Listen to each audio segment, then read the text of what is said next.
I say it in every video where I review game books. The real renaissance, the real golden age of game books is now. Sure, in the 1980s and early 90s, we had more books that came out, a ton of them, and they mainly targeted children or teenagers, so they weren't too long. They could be ambitious if they were in the fighting fantasy system or if they were in the Lone Wolf series, but still the target was fairly juvenile.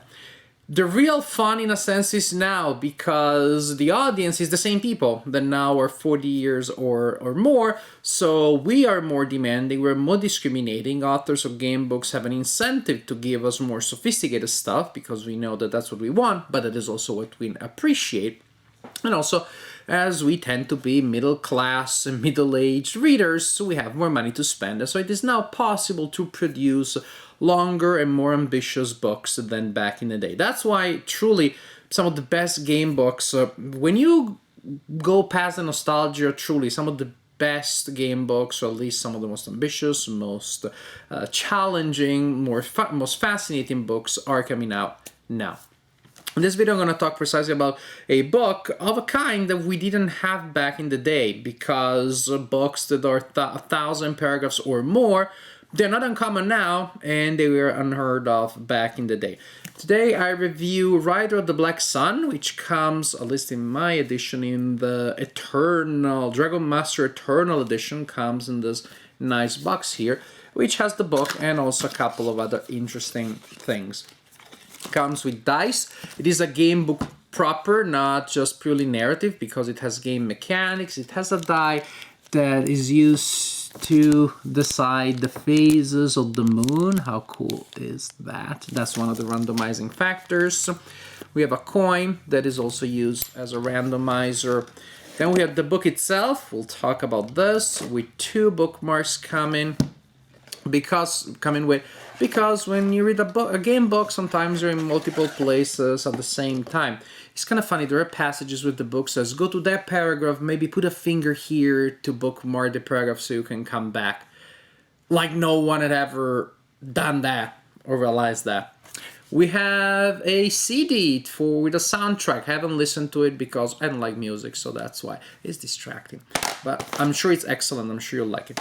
Then we have a map of the land that we are gonna explore. This is high fantasy, so it's not taking place in lands that we know. And then we have a book with the secrets, so I'm not gonna show it to you. So no, I don't want to give you any spoilers. And then we have the book itself. It's very long, as you can see. It's definitely a labor of love, and it has more than 1,000 narrative sections. How do I know so? Because there are 1,000 sections that are numbered. Yeah, I probably shouldn't show you at the very long distance.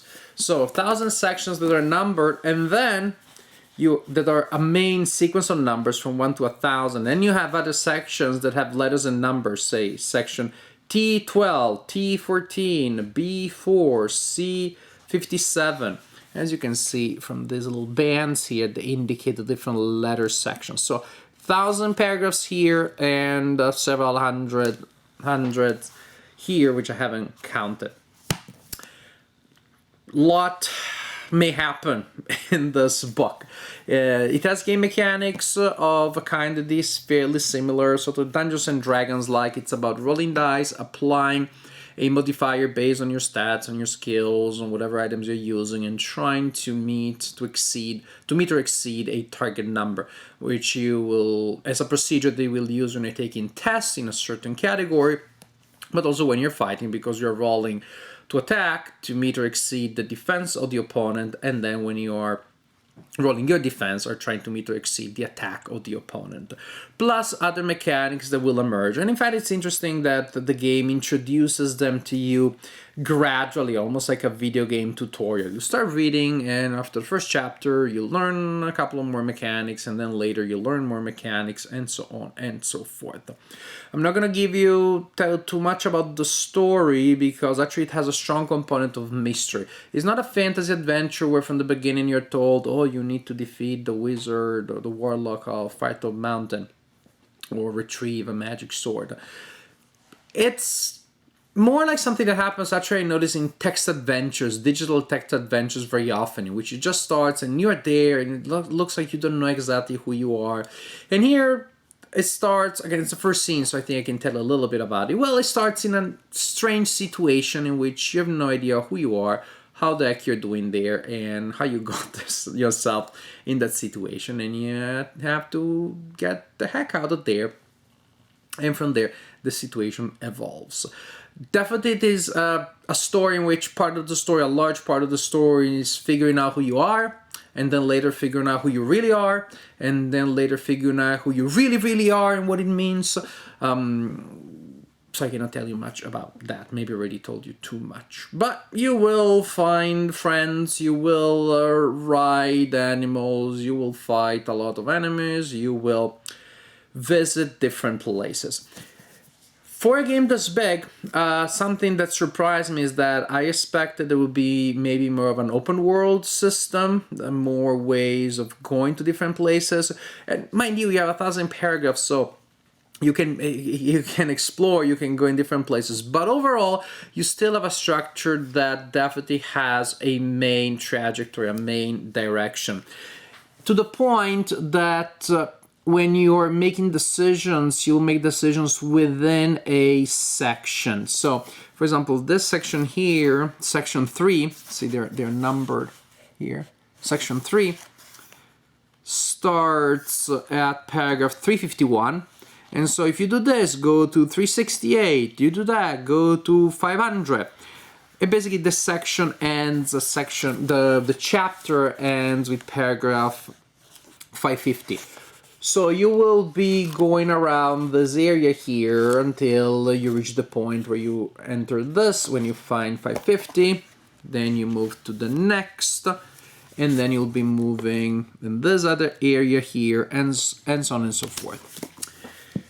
Which is, with the technology of the game book in which you're physically flipping from one page to the other, of course, is convenient rather than from section 172, go to 900, go to 25, go to 800, so you don't have to flip so much. On the other hand, it kind of reduces the magic to me a little bit, because, well, as the game progresses, there are multiple endings, there are multiple things to discover, but I'm getting the sense that I'm getting closer to the conclusion, and part of the magic somehow to me is disappears with that. With all these things, I usually like games of this kind. I definitely like high fantasy and your trials and monsters and creatures and encounters, weird places that you are visiting. There are puzzles to solve. When all this is said and done, my question when I explored a lot and reached the ending, and I thought, I think I got it. I haven't read every section, but I think I had enough. I experienced it enough to then put it on the shelf.